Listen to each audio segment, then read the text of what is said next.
श्री शिवाय नमस्तुभ्यम। हर हर महादेव प्रिय भक्तों, 24 अगस्त सावन के आखिरी सोमवार के दिन कुत्ते को एक चीज चुपचाप खिला देना, 1 महीने में करोड़पति बन जाओगे।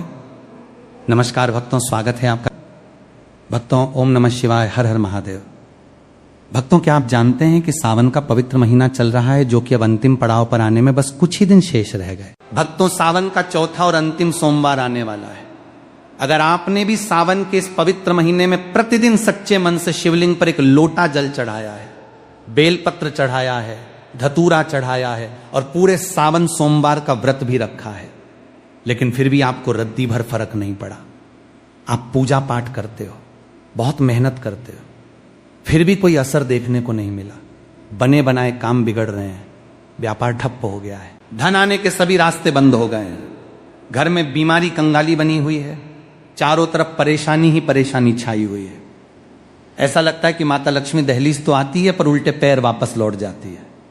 यह सब वास्तु दोष के कारण होता है, लेकिन घबराने की जरूरत नहीं है, क्योंकि भक्तों आज का यह वीडियो आपके लिए ही है, इसलिए अभी रुक जाइए, निराश होने की जरूरत नहीं है, क्योंकि मैं आपको 24 अगस्त को पड़ने वाले सावन के आखिरी सोमवार के दिन कुत्ते से जुड़ा एक ऐसा गुप्त उपाय बताऊंगा, एक ऐसी गुप्त चीज के बारे में बताऊंगा। अगर उसे सावन के इस पवित्र महीने में 24 अगस्त को पड़ने वाले सावन के आखिरी सोमवार के दिन एक बेहद गुप्त और शक्तिशाली चीज किसी कुत्ते को चुपचाप खिला देंगे, तो आपको करोड़पति, धनवान और समृद्ध बनने से स्वयं विधाता भी नहीं रोक सकते। जी हां भक्तों, ये कोई साधारण बात नहीं है।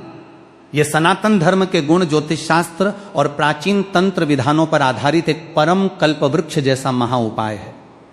साथ ही साथ में आपको कुछ चमत्कारी और दिव्या वृक्ष के बारे में बताऊंगा, जिनके दर्शन करने मात्र से मनुष्य की किस्मत चमक जाती है, गरीबी खत्म हो जाती है। और अगर इन वृक्षों को छू लेते हो और अपनी कितनी भी पुरानी से पुरानी मनोकामना क्यों न हो, चाहे वो धन को लेकर हो या किसी कारोबार को लेकर, 24 घंटे में पूरे होती है। जो कोई भक्त सच्चे मन से सावन के अंतिम सोमवार के दिन इन वृक्षों को छूकर सच्चे मन से अपनी मनोकामना मांगता है, वो पूर्ण होती हैं। और इतना धन महादेव की कृपा से आता है कि आने वाली 17 पीढ़ी घर बैठकर खा सकते हैं। इसलिए आज ही वीडियो में आपको ऐसे ऐसे उपाय बताने जा रहा हूं, ऐसे ऐसे कुछ गुप्त रहस्य बताने जा रहा हूं, जिन्हें जानना आपके लिए बेहद ही जरूरी है।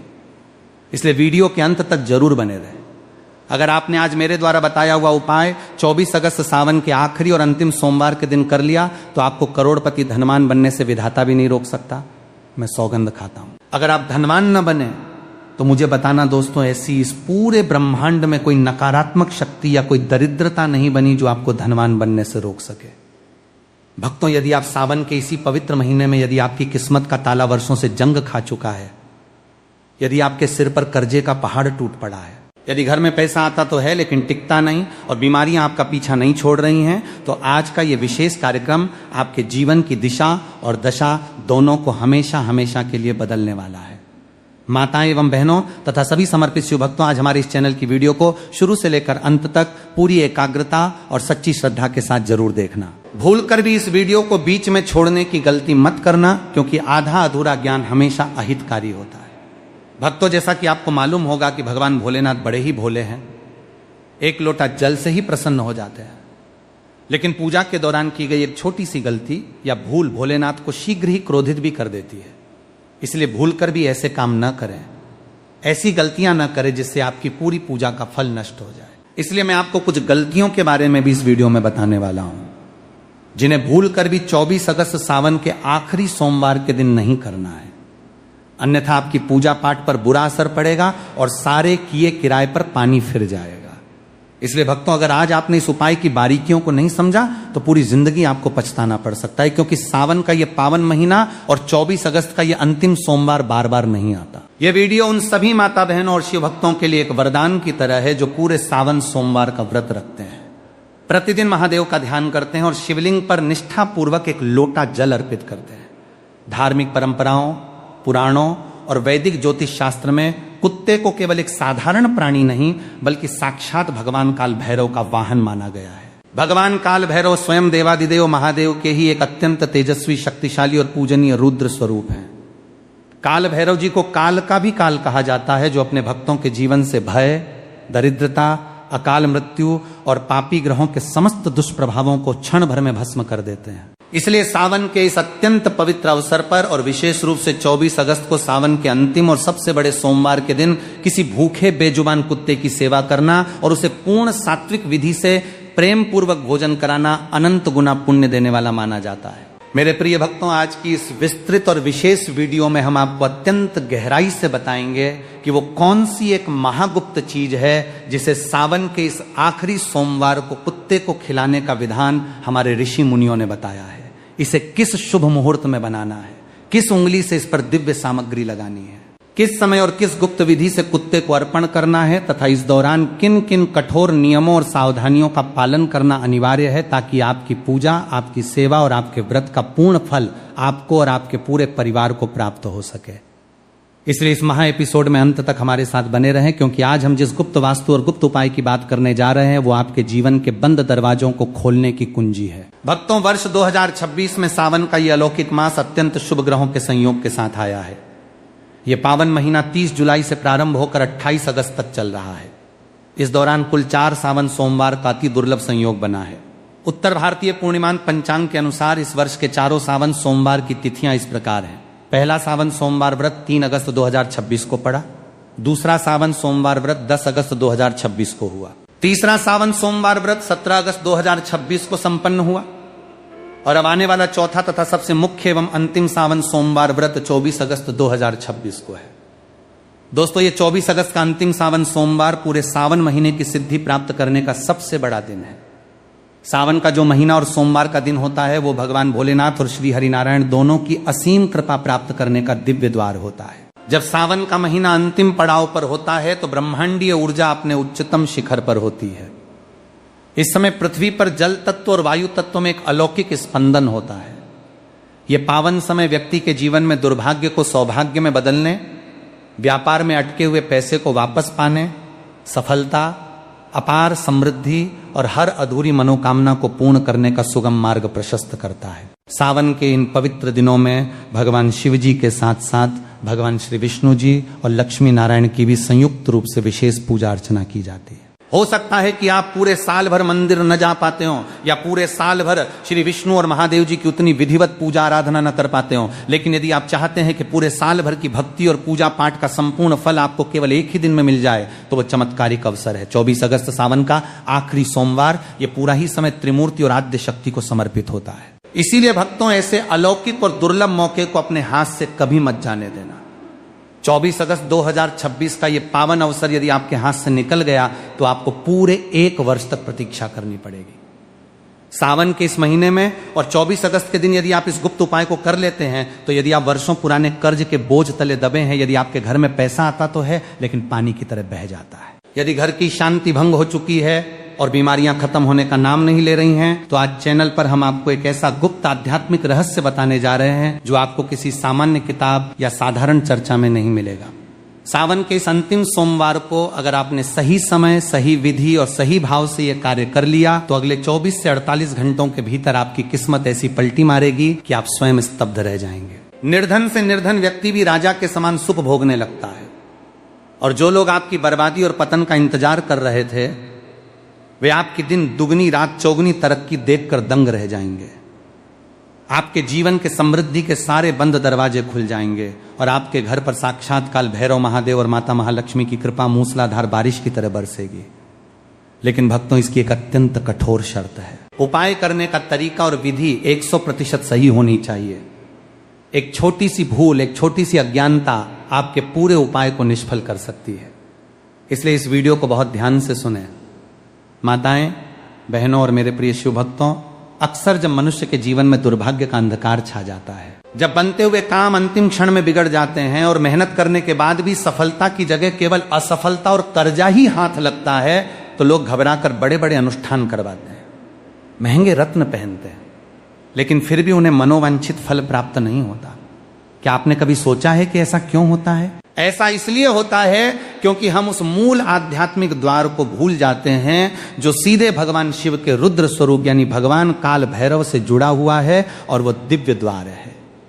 बेजुबान जीवों की निष्काम सेवा, विशेषकर बेजुबान कुत्ते की सेवा सनातन धर्म के प्राचीन ग्रंथ ऋग्वेद और तंत्र शास्त्र में स्पष्ट रूप से वर्णन आता है कि कुत्ता केवल एक सामान्य चौपाया प्राणी नहीं है। कुत्ते के भीतर एक अत्यंत सूक्ष्म और पराभौतिक शक्ति होती है, जिससे वह उन नकारात्मक शक्तियों, ऊपरी बाधाओं और अदृश्य ऊर्जाओं को आसानी से देख और महसूस कर सकता है, जिन्हें हम इंसान अपनी साधारण आंखों से नहीं देख पाते। भगवान काल भैरव का परम वाहन साक्षात भगवान शिव के अत्यंत उग्र और कल्याणकारी स्वरूप भगवान काल भैरव का वाहन कुत्ता है। जब आप किसी भूखे कुत्ते को भोजन देते हैं तो वह भोग सीधे भगवान काल भैरव तक पहुंचता है। धर्मराज का प्रतीक महाभारत के महाप्रस्थानिक पर्व का वो प्रसंग याद कीजिए, जब पांडव स्वर्गारोहण की यात्रा पर निकले थे। मार्ग में एक एक करके द्रौपदी और चारों भाई गिर पड़े, लेकिन अंत तक महाराज युधिष्ठिर के साथ केवल एक कुत्ता ही चलता रहा। स्वर्ग के द्वार पर स्वयं धर्मराज ने उस कुत्ते के रूप से प्रकट होकर युधिष्ठिर को दर्शन दिए थे। केतु, शनि और राहु का अचूक उपाय।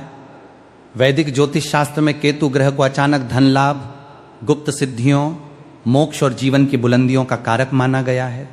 केतु का भौतिक और सजीव प्रतीक कुत्ता है। जब आपकी कुंडली में केतु या शनिदेव प्रतिकूल स्थिति में होते हैं तो इंसान डिप्रेशन, मानसिक तनाव, व्यापारिक घाटे और अचानक आने वाली विपत्तियों से घिर जाता है। सावन के महीने में कुत्ते को भोजन कराने से केतु का अशुभ प्रभाव तत्काल शांत हो जाता है। भक्तों, अब हम जानेंगे कि सावन के अंतिम सोमवार 24 अगस्त का महाविज्ञान हल्दी, तेल और गुड़ की सात्विक शक्ति जागृत अवस्था में होती है, तो इस दिन कुछ विशेष उपाय करना बेहद ही जरूरी है। इससे आपके घर से नकारात्मक ऊर्जा हमेशा के लिए बाहर हो जाएगी और धन आने के सभी रास्ते खोलने चले जाएंगे, या यूं कहें कि धनवान करोड़पति बनने से कोई नहीं रोक सकता। इसलिए भक्तों, चैनल पर आज हम आपको इस गुप्त उपाय के पीछे छिपा वो अद्भुत आध्यात्मिक और ज्योतिषीय विज्ञान बताने जा रहे हैं, जो आपको हैरान कर दे। बिल्कुल ही ध्यान पूर्वक ध्यान लगाकर 5 से 10 मिनट निकालकर वीडियो को पूरा सुनना है और समझना है।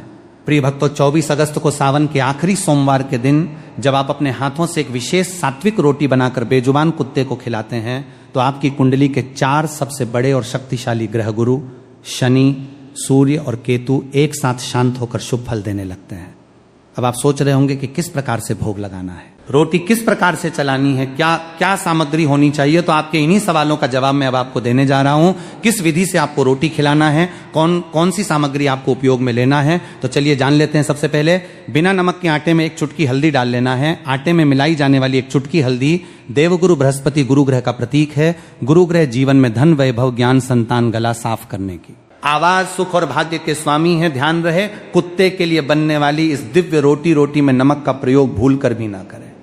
नमक डालने से कुत्ते के स्वास्थ्य पर भी प्रतिकूल प्रभाव पड़ता है और ज्योतिषीय दृष्टि से गुरु का प्रभाव भी समाप्त हो जाता है। दूसरा क्या करना है कि जो तर्जनी उंगली से सरसों का तेल लगाना। रोटी सिक जाने के बाद अपने दाहिने हाथ की तर्जनी उंगली, इंडेक्स फिंगर, जो कि हाथ में गुरु पर्वत के ठीक नीचे होती है, उससे रोटी के ऊपर थोड़ा सा शुद्ध सरसों का तेल लगाया जाता है। सरसों का तेल कर्म फलदाता शनिदेव का प्रतीक है। जब गुरु पर्वत की उंगली से शनिदेव का द्रव्य तेल लगाया जाता है तो शनि की ढैया, 7.5 और क्रूर दृष्टि का प्रभाव तत्काल समाप्त हो जाता है। उसके बाद आपको रोटी के ऊपर शुद्ध गुड़ का टुकड़ा रखना है। गुण नवग्रहों के राजा सूर्यदेव का प्रतीक माना जाता है। सूर्यदेव आत्मा, मानस, सम्मान, पद, प्रतिष्ठा, नौकरी और अच्छे स्वास्थ्य के कारक हैं। जब गुड़ का मीठा टुकड़ा उस रोटी पर रखा जाता है तो सूर्य और गुरु की सकारात्मक ऊर्जा उस भोग में समाहित हो जाती है। उसके बाद आपको केतु कुत्ते को भोग अर्पण करना है। जब हल्दी, गुरु, सरसों का तेल, शनि और गुड़ सूर्य से सुसज्जित ये दिव्य रोटी केतु के प्रतीक यानी कुत्ते के पेट में जाती है तो ब्रह्मांड में एक अत्यंत शक्तिशाली अलौकिक ऊर्जा चक्र का निर्माण होता है। ज्योतिष शास्त्र में इसे गणेश योग और राजयोग का नाम दिया गया है। ये योग दरिद्र से दरिद्र व्यक्ति के जीवन से भी गरीबी का नामो निशान मिटाने की क्षमता रखता है। चलिए वक्त अब सबसे महत्वपूर्ण बात पर चर्चा करते हैं। 24 अगस्त सावन का आखिरी सोमवार के दिन कुछ विशेष उपाय करने की जरूरत होती है, तो उसकी मैं आपको बिल्कुल ही सरल और संपन्न करने की सटीक और प्रामाणिक विधि बताने जा रहा हूं। लेकिन अगर अभी तक आपने चैनल को सब्सक्राइब नहीं किया है तो जरूर ही कर लें, ताकि आने वाली जितनी भी नई वीडियो के नोटिफिकेशन सबसे पहले आपको प्राप्त हो। साथ ही साथ चैनल पर नए हैं तो इस चैनल से जुड़े जाना, क्योंकि इस पर वो समस्त जानकारी आपको बताई जाती है जो प्रत्येक व्यक्ति के लिए उपयोगी होती है। अगर जानकारी आपको जरा सी भी पसंद आए तो वीडियो को लाइक करें और अपने आरुषी, पड़ोसी, रिश्तेदारों को शेयर करें ताकि और लोगों का भी भला हो सके। तो चलिए जान लेते हैं भक्तों, किसी भी धार्मिक उपाय का पूर्ण फल तभी प्राप्त होता है जब उसे पूरी विधि सही समय और पवित्र मनस्थिति के साथ किया जाए। 24 अगस्त सावन के अंतिम सोमवार के दिन आपको इस विधि का पालन अक्षरश करना है। प्रातः काल उठने का नियम 24 अगस्त की सुबह सूर्योदय से पूर्व ब्रह्म मुहूर्त में उठे, अपने हाथों की हथेलियों के दर्शन करें और धरती माता को प्रणाम करें। पवित्र स्नान व वस्त्र शौच आदि से निवृत्त होकर स्नान करें। स्नान के जल में एक चुटकी हल्दी या थोड़ा सा गंगा जल अवश्य मिलाएं। स्नान के पश्चात स्वच्छ पीले, लाल या सफेद रंग के सात्विक वस्त्र धारण करें। इस दिन काले या नीले रंग के कपड़े पहनकर यह उपाय कदापि ना करें। रसोई घर की शुद्धता, अपने घर के रसोई घर को अच्छी तरह साफ करें। यह रोटी आपको स्वयं अपने हाथों से बनानी है। घर के किसी नौकर या अन्य व्यक्ति से यह कार्य न करवाएं। आटा गूंथना और रोटी सेकना। ताजे गेहूं के आटे में एक चुटकी हल्दी मिलाएं और शुद्ध जल से आटा गूंथ लें। तवे पर एक सुंदर सात्विक रोटी सेके। ध्यान रहे, रात का बचा हुआ बासी आटा या बासी रोटी इस सिद्ध उपाय में पूरी तरह वर्जित है। सामग्री लगाना, रोटी सिक जाने पर उसे एक स्वच्छ थाली में रखें। अपने दाहिने हाथ की तर्जनी उंगली से उस पर थोड़ा सा सरसों का तेल लगाएं और उसके ऊपर गुड़ का एक छोटा सा टुकड़ा रख दें। 24 अगस्त सावन के अंतिम सोमवार की सुबह हल्दी, सरसों के तेल और गुड़ से युक्त दिव्य रोटी किस प्रकार तैयार करनी है। अब सबसे महत्वपूर्ण बात आती है, उस दिव्य रोटी को किस स्थान पर, किस समय और किस अलौकिक मंत्र का जाप करते हुए बेजुबान कुत्ते को समर्पित करना है। अक्सर लोग उपाय तो कर लेते हैं, लेकिन देने का तरीका गलत होने के कारण उन्हें उसका पूर्ण लाभ नहीं मिल पाता। इसलिए इस विधि को बहुत ध्यान से समझें। समय का सही चयन 24 अगस्त की सुबह सूर्योदय के पश्चात से लेकर प्रातः 9 बजे के बीच इस उपाय को संपन्न करना सबसे उत्तम माना जाता है। यदि प्रातः काल संभव न हो तो सावन के अंतिम सोमवार की संध्या समय प्रदोष काल में भी ये उपाय किया जा सकता है। सिद्ध मंत्र का गुप्त जाप, जब कुत्ता वो रोटी खाने लगे तो आप उससे थोड़ी दूरी पर खड़े हो जाएं। अपने दोनों हाथ जोड़ें और मन ही मन अत्यंत श्रद्धा के साथ इस अलौकिक मंत्र का निरंतर जाप करते रहें। कुत्ते का चयन, रोटी लेकर घर से बाहर निकलें। प्रयास करें कि आपको कोई अनाथ या गली का आवारा कुत्ता, स्ट्रे डॉग मिल जाए। ध्यान रहे, यह कुत्ता किसी का पालतू पेट नहीं होना चाहिए। यदि आपको कोई काला कुत्ता मिल जाता है तो यह सोने पर सुहागा है, क्योंकि काले कुत्ते में भगवान काल भैरव की ऊर्जा का विशेष प्रभाव होता है। लेकिन यदि काला कुत्ता न मिले तो किसी भी भूरे, सफेद या चित्त कवरे कुत्ते को भी यह रोटी दी जा सकती है। जब तक कुत्ता उस रोटी का अंतिम टुकड़ा न खा ले तब तक आपको मन ही मन इस मंत्र का जाप करते रहना है। यह मंत्र भगवान काल भैरव की असीम अनुकंपा को जागृत करता है और आपकी कुंडली के समस्त पापी ग्रहों के दुष्प्रभाव को तत्काल भस्म कर देता है। घर लौटने का नियम, जब कुत्ता पूरी रोटी खा ले तो मन ही मन भगवान काल भैरव और महादेव को प्रणाम करें। इसके बाद आपको पीछे मुड़कर बिल्कुल नहीं देखना है। सीधे अपने घर आएं और घर में प्रवेश करने से पहले अपने हाथ और पांव स्वच्छ जल से धो लें। उपाय करते समय ध्यान रखने योग्य कठोर सावधानियां भक्तों, धार्मिक सिद्धियों और वास्तु उपायों में नियमों का पालन करना अत्यंत आवश्यक होता है। सावन के अंतिम सोमवार 24 अगस्त को यह उपाय करते समय इन मुख्य बातों का विशेष ध्यान रखें। मौन धारण करना, मौन व्रत। घर से रोटी लेकर निकलने से लेकर कुत्ते को रोटी खिलाकर वापस घर लौटने तक किसी भी व्यक्ति से बातचीत न करें। रास्ते में कोई मिले तो केवल इशारे से काम चलाएं, लेकिन मुख से शब्द न निकालें। बासी सामग्री का निषेध, रोटी बनाने के लिए आटा बिल्कुल ताजा गूंथना है। रात के बचे हुए आटे या बासी रोटी का प्रयोग इस सिद्ध उपाय में पूरी तरह वर्जित है। यदि कुत्ता रोटी ना खाए तो क्या करें? यदि कुत्ता रोटी सूंघ कर छोड़ दे या ना खाए तो निराश ना हो। इसका अर्थ है कि आपके कर्मों का प्रारब्ध थोड़ा भारी है। उस रोटी को उठाकर किसी गाय को खिला दें या किसी बहते जल में प्रवाहित कर दें और अगले दिन पुनः प्रयास करें। 3.3 सावन मास के 4 दिव्य देव वृक्ष मात्र स्पर्श से दरिद्रता का नाश। दोस्तों, सावन का यह पावन महीना केवल उपायों का ही नहीं बल्कि प्रकृति की दिव्य शक्तियों से जुड़ने का भी महाअवसर है। सावन के महीने में और विशेष रूप से 24 अगस्त के अंतिम सोमवार को यदि आप इन 4 पवित्र देव वृक्षों के दर्शन करते हैं और उन्हें स्पर्श करके प्रणाम करते हैं तो साक्षात ब्रह्मा, विष्णु और महेश तीनों देवों की कृपा आपके घर में धन धान्य के भंडार भर देती है। श्री बेलपत्र का वृक्ष बेलवाटरी स्कंद पुराण के अनुसार बेल के वृक्ष में माता पार्वती, माता लक्ष्मी और स्वयं भगवान शिव का वास होता है। सावन के अंतिम सोमवार को बेल वृक्ष की जड़ में थोड़ा सा जल अर्पित करें, उसकी छाया में खड़े होकर ट नमः शिवाय का जाप करें और वृक्ष को स्पर्श करके अपनी मनोकामना कहें। इससे वर्षों पुरानी दरिद्रता का नाश होता है। वट वृक्ष बरगद का पेड़, वट वृक्ष दीर्घायु, स्थिरता और वंश वृद्धि का प्रतीक है। सावन सोमवार के दिन बरगद के वृक्ष को दोनों हाथों से स्पर्श करके प्रणाम करने से व्यापार में आ रही रुकावटें दूर होती हैं और अकाल मृत्यु का भय समाप्त होता है। नीम का वृक्ष, नीम के वृक्ष में साक्षात मां दुर्गा और आरोग्य शक्ति का वास माना गया है। सावन के दिनों में नीम के वृक्ष को स्पर्श करने से शरीर के समस्त रोग, बीमारियां और घर की नकारात्मक ऊर्जा समाप्त हो जाती है। आम का वृक्ष, आम का पेड़ शुभता और मांगलिक कार्यों का प्रतीक है। सावन सोमवार को आम के वृक्ष को जल चढ़ाकर स्पर्श करने से घर में सुख, समृद्धि और मांगलिक कार्यों के योग बनते हैं। विशेष संदेश एवं समापन। माताएं, बहनों और मेरे प्रिय शिव भक्तों, 24 अगस्त सावन का आखिरी सोमवार आपके जीवन में एक नया सूर्योदय लेकर आने वाला है। सच्चे मन, निष्ठा और श्रद्धा के साथ किया गया ये छोटा सा बेजुबान जीव की सेवा का उपाय आपकी 7 पीढ़ियों के दरिद्र दोष को समाप्त कर सकता है। याद रखिए, किसी बेजुबान जीव को प्रेम से भोजन कराना केवल एक कर्म कांड नहीं बल्कि साक्षात ईश्वर की सेवा है। जब वो बेजुबान जीव तृप्त होकर अपनी आत्मा से दुआ देता है तो वो दुआ सीधे महादेव के दरबार में स्वीकार होती है।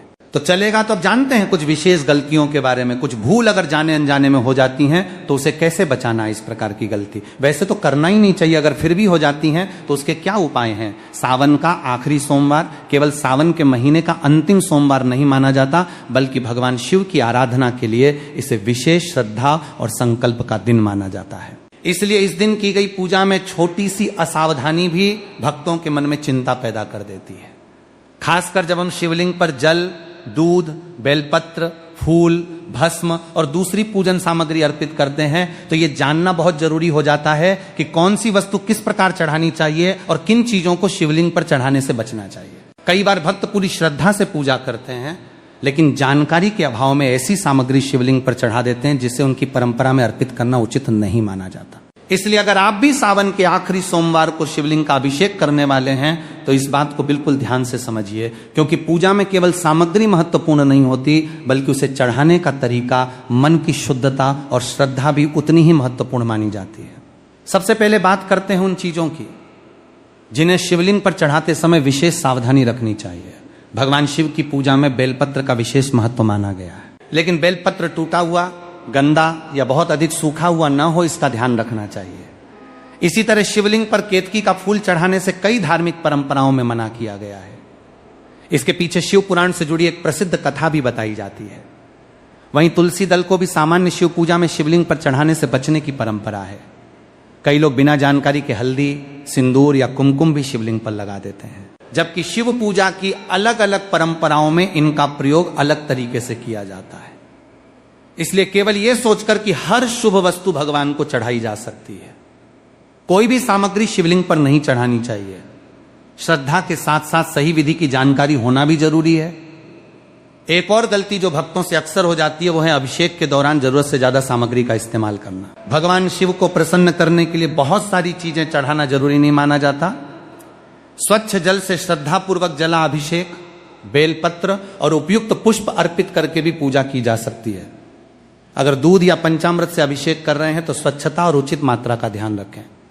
सबसे महत्वपूर्ण बात यह है कि शिवलिंग पर कोई ऐसी वस्तु न चढ़ाएं जिसके बारे में आपको स्वयं जानकारी ना हो, और अगर अनजाने में कोई ऐसी वस्तु चढ़ भी जाए जिसे आपकी परंपरा में वर्जित माना जाता है तो डरने या ये मान लेने की जरूरत नहीं कि अब कोई अनिष्ट निश्चित हो जाएगा।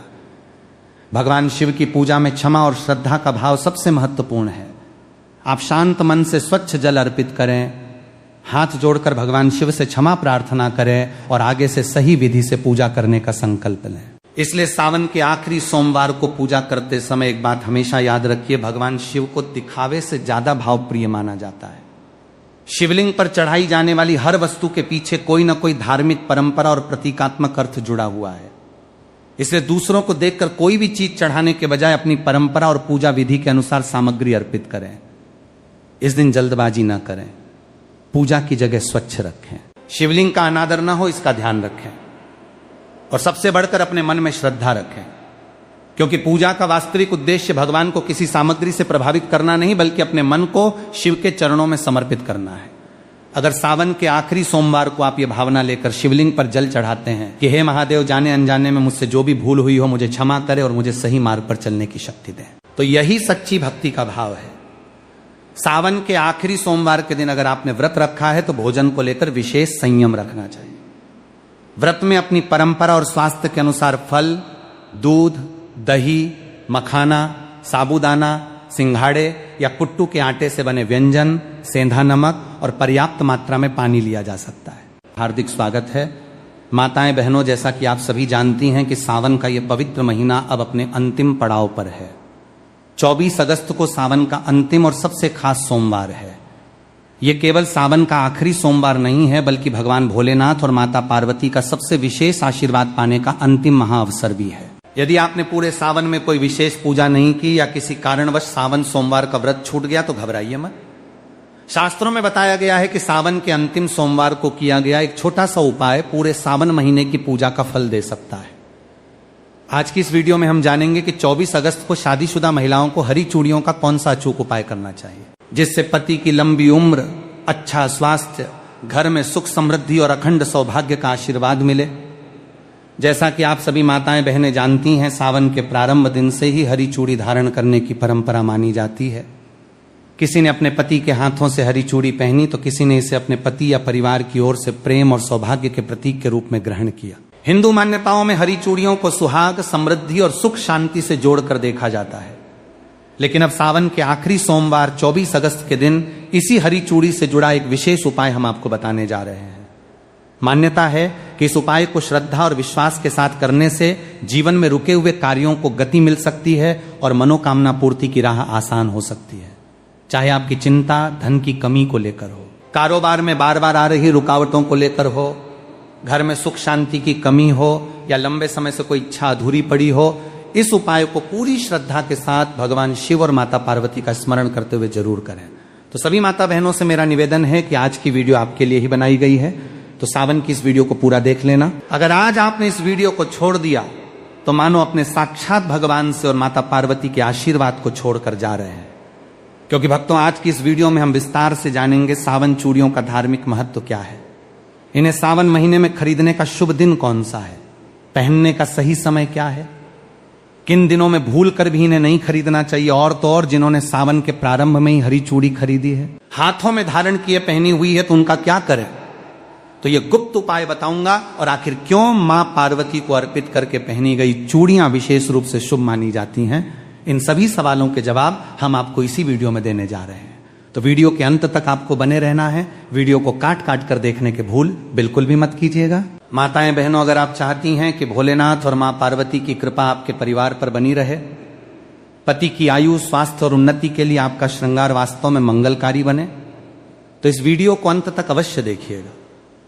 बीच में वीडियो छोड़ने की गलती बिल्कुल मत कीजिएगा, क्योंकि अंत में मैं एक ऐसा छोटा सा उपाय भी बताऊंगा जिसे बहुत कम महिलाएं जानती हैं, जिसे जानना हर माताएं बहनों के लिए जरूरी है। खासकर सुहागन महिलाएं जो सावन सोमवार का व्रत रखती हैं, प्रतिदिन पूजा पाठ करती हैं।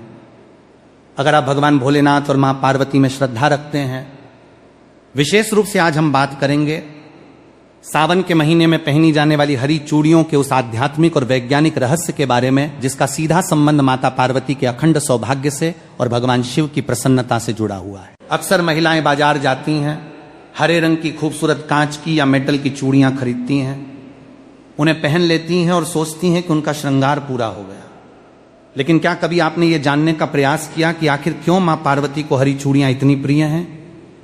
क्यों शास्त्रों में सावन के अंतिम सोमवार को हरी चूड़ियों का दान करने और उन्हें सिद्ध करके धारण करने की परंपरा बनाई गई है? और आखिर वो कौन सी ऐसी एक छोटी सी भूल है जो 90% महिलाएं चूड़ी पहनते समय कर बैठती हैं, जिसके कारण उनकी पूजा का शुभ फल उन्हें प्राप्त नहीं होता, बल्कि घर में अनचाहा तनाव और आर्थिक तंगी आने लगती है? इन्हीं सवालों का जवाब मैं आपको उसे वीडियो में दूंगा, और कुछ तो उपाय के बारे में बताऊंगा। जिन महिलाओं ने हरी चूड़ी पहनी है तो वो 24 अगस्त के दिन उसे उपाय को कर लेंगे तो उसका बेड़ा पार हो गया। मानो तो वीडियो को अभी लाइक कर दीजिए, कमेंट में पूरे विश्वास के साथ लिखिए ओम नमः शिवाय, और यदि आप चैनल पर नए हैं तो चैनल को जरूर ही सब्सक्राइब करके बेल आइकन अवश्य दबा दीजिए, ताकि सावन व्रत पूजा और सनातन धर्म से जुड़ी ऐसी महत्वपूर्ण जानकारियां सबसे पहले आपको मिलती रहे। चलिए बिना समय गंवाए शुरू करते हैं। मेरी प्यारी माताएं बहनों, आज मैं आप सबसे एक छोटी सी बात पूछना चाहता हूं। जैसे ही सावन का महीना प्रारंभ हुआ तो क्या आपके मन में भी एक अलग ही आनंद नहीं जागता? क्या ऐसा नहीं लगता कि फिर से भगवान भोलेनाथ के मंदिरों में घंटियों की ध्वनि गूंजेगी, शिवलिंग पर जल चढ़ेगा, घर घर में ओम नमः शिवाय का जाप होगा, और हर सुहागिन अपने पति के सुख, सौभाग्य और लंबी आयु की कामना करते हुए मां पार्वती का आशीर्वाद मांगेगी। यदि आपके मन में भी ऐसा भाव आता है तो समझ लीजिए कि केवल एक परंपरा नहीं बल्कि आपकी श्रद्धा की सबसे सुंदर अभिव्यक्ति है। लेकिन बहनों, श्रद्धा जितनी पवित्र होती है उतना ही आवश्यक होता है। सही ज्ञान, कई बार हम पूरी निष्ठा से पूजा करते हैं, पूरे मन से व्रत रखते हैं, 16 श्रृंगार भी करते हैं, फिर भी मन में कहीं ना कहीं ये प्रश्न रह जाता है कि आखिर वो शांति, वो कृपा और वो आनंद क्यों महसूस नहीं हो रहा। माताएं बहनों, जैसा कि आपको मालूम होगा कि हिंदू धर्म में जिस महिला की शादी हो जाती है तो वो 16 श्रृंगार धारण करती है। जिस प्रकार 16 श्रृंगार महिला की सुंदरता में 4 चांद लगा देता, इस प्रकार सावन में की गई एक छोटी सी गलती या पति द्वारा लाई गई एक गलत चीज पहन ली जाती है, जिसे भगवान शिव क्रोधित अवस्था में लौटते हैं तो इसका असर पूरे परिवार पर देखने को मिलता है और सभी इच्छाएं अधूरी रह जाती हैं जिसकी हमने कामना की थी। ऐसा क्यों होता है? क्या भगवान हमारी पूजा स्वीकार नहीं करते? नहीं, भगवान तो अपने भक्त का प्रेम देखते हैं। उनके लिए सोना चांदी, बड़े बड़े चढ़ावे या महंगे आभूषण नहीं, बल्कि भक्त का निर्मल मन सबसे बड़ा उपहार होता है। लेकिन हमारे आरसी मुनियों ने एक बात और समझाई है। उन्होंने कहा कि जब श्रद्धा और सही विधि दोनों साथ चलती हैं तब पूजा का पुण्य और भी अधिक फलदायी माना जाता है। यही कारण है कि आज हम एक ऐसी छोटी सी बात पर चर्चा करेंगे जिसे बहुत सी महिलाएं अनदेखा कर देती हैं। वो बात है सावन की हरी चूड़ियां। बहनों, आपको यह सुनकर आश्चर्य होगा कि हर साल हजारों महिलाएं पूरे उत्साह से हरी चूड़ियां खरीदती हैं, लेकिन उनमें से अधिकांश को यह पता ही नहीं होता कि इन्हें खरीदने का शुभ समय क्या माना जाता है, किस दिन पहनना उचित माना जाता है और पहनने से पहले कौन सा छोटा सा धार्मिक कार्य करना चाहिए। और अगर जिन महिलाओं ने खरीद ली है और हाथों में पहने हुए हैं तो उन चूड़ियों का क्या करें? अगर चूड़ी टूट जाती है तो उसका क्या करें? क्या कचरे में फेंक देना सही होगा या फिर दूसरी चुड़ैल लगाकर पहनना होगा? आज की पूरी चर्चा इसी विषय पर है। इसलिए मैं आपसे निवेदन करता हूं कि इस वीडियो को बीच में छोड़कर मत जाइए, क्योंकि आज की इस वीडियो में आपको हरी चूड़ी से जुड़ा हुआ सावन के अंतिम सोमवार के दिन एक ऐसा गुप्त और रहस्य उपाय बताने जा रहा हूं जिसे जानकर आपकी रूह तक आप जाएगी। कितनी भी पुरानी मनोकामना क्यों ना हो, वो 24 घंटे में पूरी होगी। पूरे सावन सोमवार का फल मात्र 24 घंटे में प्राप्त होगा और गरीबी तो खत्म होगी ही, साथ में धन आने के इतने रास्ते खोलेंगे कि आने वाली 17 पीढ़ी घर बैठकर खाएंगे। इसलिए वीडियो को पूरा देखें। क्या पता आज आपको ऐसी बात पता चले जो आपने पहले कभी विस्तार से न सुनी हो। यदि आपके हृदय में भोलेनाथ और मां पार्वती के प्रति श्रद्धा है तो वीडियो को अभी एक लाइक अवश्य कर दीजिए। कमेंट बॉक्स में पूरे विश्वास के साथ लिखिए ओम नमः शिवाय। और यदि आप सनातन धर्म, व्रत, पूजा, त्योहार और धार्मिक परंपराओं से जुड़ी ऐसी ही उपयोगी जानकारियां नियमित प्राप्त करना चाहते हैं तो हमारे चैनल को जरूर ही सब्सक्राइब करके बेल आइकन भी दबा दीजिए ताकि आने वाली कोई भी महत्वपूर्ण वीडियो आपसे छूट ना जाए। बहनों, क्या आपने कभी इस बात पर ध्यान दिया? आज का यह वीडियो विशेष रूप से उन महिलाओं के लिए तैयार किया गया है जो अपने पति की लंबी आयु चाहती हैं, जो चाहती हैं कि उनके घर में कभी अन्न और धन की कमी न हो और जिनके दाम्पत्य जीवन में छोटी छोटी बातों को लेकर क्लेश या तनाव बना रहता है। तो आइए बिना किसी विलंब के अपने मन को शांत करके भगवान भोलेनाथ और मां पार्वती के चरणों में ध्यान लगाते हुए आज की इस पावन चर्चा की शुरुआत करते हैं। यदि आपके हृदय में अपने आराध्य शिव पार्वती के प्रति जरा सी भी श्रद्धा है तो अभी के अभी वीडियो को एक लाइक अवश्य कर दीजिए।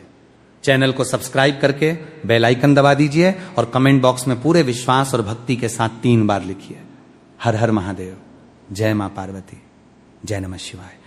मेरी प्यारी बहनों, आइए सबसे पहले यह समझते हैं कि सावन का अंतिम सोमवार यानी 24 अगस्त का दिन इतना विशेष और फलदायी क्यों माना गया। शास्त्रों में शिव और शक्ति के मिलन की गाथा अत्यंत दिव्य रूप से वर्णित है। जब माता पार्वती ने भगवान शिव को अपने पति के रूप में प्राप्त करने के लिए हजारों वर्षों तक कठोर तपस्या की थी, तब उन्होंने अन्न, जल और पत्ते तक का त्याग कर दिया था। प्रचंड गर्मी, भीषण सर्दी और मूसलाधार बारिश में भी मां पार्वती निष्काम भाव से केवल नमः शिवाय का जाप करती रहीं। जब सावन का महीना अपने अंतिम चरण में पहुंचा तब भगवान भोलेनाथ माता पार्वती की इस निश्चल भक्ति और अटूट धैर्य को देखकर अत्यंत प्रसन्न हुए और उन्होंने मां पार्वती को दर्शन देकर उन्हें अपनी अर्धांगिनी के रूप में स्वीकार करने का वरदान दिया। यही कारण है कि सावन का अंतिम सोमवार शिव और पार्वती के अनंत प्रेम, विश्वास और सिद्धि का दिन माना जाता है।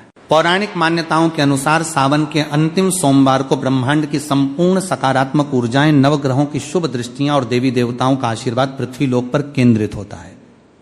इस दिन यदि कोई सुहागन महिला निश्चल मन से शुद्ध भावना के साथ केवल एक लोटा जल और अपनी श्रद्धा का श्रृंगार माता पार्वती को अर्पित करती है तो मां पार्वती उसके सौभाग्य की रेखाओं को बदल देती है। शास्त्रों में कहा गया है कि सावन का अंतिम सोमवार पूर्णाहुति का दिन होता है।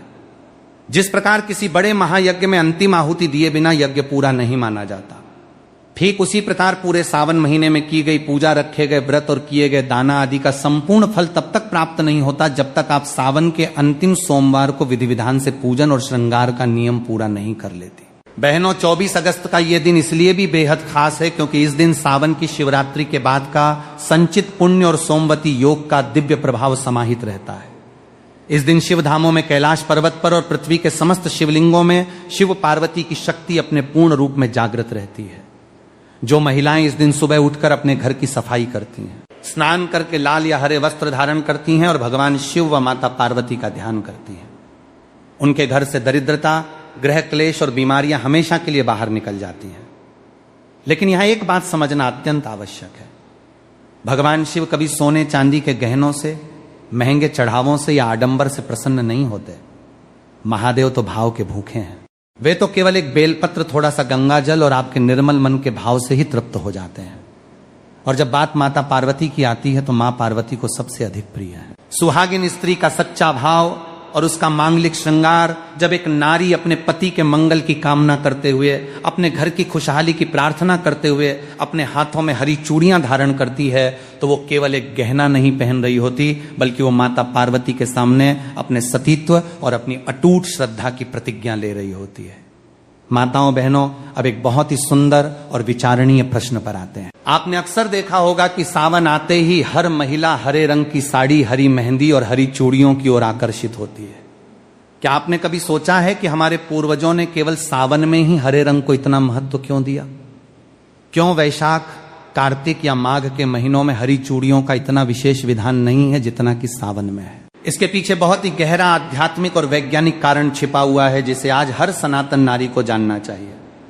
सबसे पहले बात करते हैं प्रकृति के नियम की। सावन के महीने में जब मूसलाधार वर्षा होती है तो तपती हुई सूखी और बंजर धरती ठंडी हो जाती है। चारों ओर पेड़ पौधों पर नई पत्तियां आती हैं। जंगलों और खेतों में हरियाली की चादर बिछ जाती है। प्रकृति अपने सबसे सुंदर और जीवंत रूप में मुस्कुराने लगती है। सनातन धर्म में प्रकृति को ही साक्षात आदि शक्ति मां पार्वती का रूप माना गया है। जब प्रकृति हरी भरी होती है तो उसका सीधा अर्थ यह है कि जगत जननी मां जगदम्बा अत्यंत प्रसन्न मुद्रा में है। इसीलिए जब सुहागिन महिलाएं प्रकृति के इस रूप के साथ एकाकार होकर स्वयं भी हरे रंग का श्रृंगार धारण करती हैं तो वे अप्रत्यक्ष रूप से प्रकृति और प्रकृति की स्वामिनी मां पार्वती का धन्यवाद व्यक्त कर रही होती हैं। अब इसका आध्यात्मिक अर्थ समझिए। ज्योतिष शास्त्र और सामुद्रिक शास्त्र के अनुसार हरा रंग बुध ग्रह का प्रतीक माना गया है। बुध ग्रह हमारे जीवन में बुद्धि, वाणी, व्यापार, घर का वातावरण, पति पत्नी के बीच आपसी तालमेल और मानसिक शांति का कारक होता है। जब कोई महिला सावन के महीने में हरे रंग वस्त्र और कांच की हरी चूड़ियां पहनती हैं तो उसके शरीर के आसपास एक अत्यंत सकारात्मक ऑरा आभा मंडल निर्मित होता है। कांच की चूड़ियों की खनक से जो ध्वनि तरंगे उत्पन्न होती हैं वे घर के वातावरण से नकारात्मक ऊर्जा, भूत प्रेत बाधा और तनाव को दूर भगाती हैं। वैज्ञानिक दृष्टिकोण से भी जब कांच की हरी चूड़ियां महिला की कलाई की नाड़ियों से रगड़ खाती हैं तो उससे शरीर का रक्त संचार संतुलित रहता है और महिलाओं में होने वाले मानसिक तनाव व हार्मोनल असंतुलन में कमी आती है। लेकिन अफसोस की बात यह है कि आजकल हमारी कई बहनें इसे केवल एक फैशन या रील्स बनाने का साधन मान बैठी हैं। वे बाजार जाती हैं, ट्रेंडिंग डिजाइन की चूड़ियां लाती हैं, फोटो खींचती हैं और पहन लेती हैं। वे इसके पीछे छिपे भाव और संकल्प को भूल जाती हैं। बहनों, याद रखिए, यदि चूड़ी केवल हाथ में सजाने के लिए पहनी जाए तो वो धातु या कांच का एक टुकड़ा मात्र है। लेकिन यदि वही हरी चूड़ी भगवान शिव और मां पार्वती के चरणों में स्पर्श कराकर अपने पति की लंबी आयु का संकल्प लेकर पहनी जाए तो वो साक्षात अखंड सौभाग्य का रक्षा कवच बन जाती है। मेरी प्यारी माताओं और बहनों, अब ध्यान से सुनिए उस सबसे महत्वपूर्ण बात को जिसके लिए आप इस वीडियो से जुड़ी हैं। 24 अगस्त यानी सावन के अंतिम सोमवार के दिन हरी चूड़ियां किस समय खरीदनी चाहिए? उन्हें धारण करने की सही धार्मिक विधि क्या है और किस प्रकार आप इसे एक छोटे से कार्य से शिव पार्वती का अखंड आशीर्वाद प्राप्त कर सकती हैं? हरी चूड़ी खरीदने का शुभ समय और नियम। शास्त्रों के अनुसार सावन के अंतिम सोमवार को यदि आप नई हरी चूड़ियां खरीदने जा रही हैं तो ध्यान रखें कि खरीदारी हमेशा सूर्योदय के पश्चात और दोपहर से पहले प्रातः काल के शुभ मुहूर्त में या फिर शाम को प्रदोष काल के समय ही करें। दोपहर के समय जब सूर्य अत्यंत प्रचंड होता है 12 से 1:30 बजे के बीच, तब चूड़ियों की खरीदारी करने से बचना चाहिए। चूड़ी खरीदते समय सबसे पहली सावधानी यह बरतें कि चूड़ियां केवल कांच ग्लास की ही होनी चाहिए। आजकल बाजार में प्लास्टिक, फाइबर या अन्य धातुओं की चूड़ियां बहुत मिलती हैं। शास्त्रों में पूजा पाठ और सौभाग्य संवर्धन के लिए केवल और केवल कांच की चूड़ियों को ही उत्तम माना गया है, क्योंकि कांच में दिव्य ध्वनियों और मंत्रों के प्रभाव को अवशोषित करने की अद्भुत क्षमता होती है। चूड़ी खरीदते समय यह सुनिश्चित कर लें कि उसमें कहीं कोई बाल ना हो, वो चटकी हुई ना हो और उसका रंग चमकदार हरा हो। चलिए माताएं बहनों, अब हम जान लेते हैं 24 अगस्त सावन के आखिरी सोमवार के दिन चूड़ी धारण करने से पहले की संपूर्ण पूजन विधि। 24 अगस्त की सुबह स्नान ध्यान से निवृत्त होकर स्वच्छ वस्त्र हरे या लाल रंग के धारण करें। यदि आपके घर के पास कोई शिव मंदिर है तो मंदिर जाएं।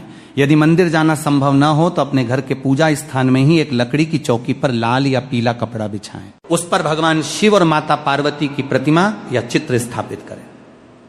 अब एक शुद्ध तांबे या पीतल की थाली लें। उस थाली में थोड़ा सा शुद्ध जल छिड़के और उस पर रोली व हल्दी से स्वास्तिक का निर्माण करें। अब जो नई हरी चूड़ियां आप बाजार से लाई हैं, कम से कम 16 या 24 चूड़ियां, उन्हें उस स्वास्तिक के ऊपर रख दें। इसके बाद चूड़ियों पर थोड़ा सा गंगा जल या शुद्ध जल छिड़क कर उन्हें पवित्र करें। फिर चुटकी भर हल्दी, थोड़ा सा कुमकुम और अक्षत बिना टूटे हुए चावल उन चूड़ियों पर अर्पित करें। इसके साथ ही माता पार्वती के चरणों में लाल चुनरी और 16 श्रृंगार की सामग्री, जिसमें मेहंदी, सिंदूर, बिंदी, कंगा आदि शामिल हो, अर्पित करें। अब अपने हाथ में एक धूप बत्ती या गाय के शुद्ध घी का दीपक जलाएं। दीपक की लौ से चूड़ियों को 7 बार आरती की भांति घुमाएं। इसके बाद अपने दोनों हाथ जोड़कर अपनी आंखें बंद करें और माता पार्वती का ध्यान करते हुए इस दिव्य मंत्र का 11 बार जाप करें। देहि सौभाग्यम आरोग्यम देह में परम सुखम रूपम देह जयम देह यशो देहि द्विषो जही। यदि आपको यह संस्कृत मंत्र कठिन लगे तो आप अत्यंत सरल भाषा में, अपनी मातृभाषा में मां पार्वती से प्रार्थना कर सकती हैं। हे संपूर्ण जगत की माता गौरी, हे जगदम्बे, जैसे आपका और भोलेनाथ का संबंध अनंत और अमर है, वैसे ही मेरे सुहाग की सदा रक्षा करना। मेरे पति को उत्तम स्वास्थ्य, लंबी आयु और सन्मार्ग प्रदान करना। मेरे घर परिवार में कभी प्रेम की हरियाली कम न होने देना और मेरी इस नादान भेंट को स्वीकार करना। धारण करने का नियम, प्रार्थना समाप्त होने के बाद उन चूड़ियों में से एक जोड़ा, 2 चूड़ियां निकालकर माता पार्वती के चरणों में ही चढ़ा रहने दें। बाकी बची हुई हरी चूड़ियों को अत्यंत आदर और भक्तिभाव के साथ प्रसाद मानकर अपने दोनों हाथों में धारण कर लें। मां पार्वती के चरणों में चढ़ाया गया एक जोड़ा आप किसी सुहागिन ब्राह्मणी को, अपनी सास को, ननद को या किसी भी जरूरतमंद शादीशुदा महिला को सादर भेंट कर सकती हैं। माताओं बहनों, जब आप इस विधि से सिद्ध करके 24 अगस्त को हरी चूड़ियां पहनेंगे तो वो चूड़ी केवल एक साधारण आभूषण नहीं रहेगी, वो साक्षात जगदम्बा का कवच बन जाएगी जो आपके जीवन से हर दुख और संकट को दूर रखेगी।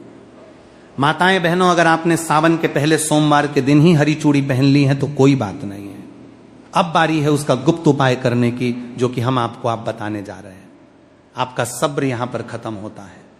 बिल्कुल ही ध्यानपूर्वक आपको इन उपायों को सुनना है और समझना है। माताओं बहनों, सावन का अंतिम सोमवार कोई साधारण दिन नहीं है।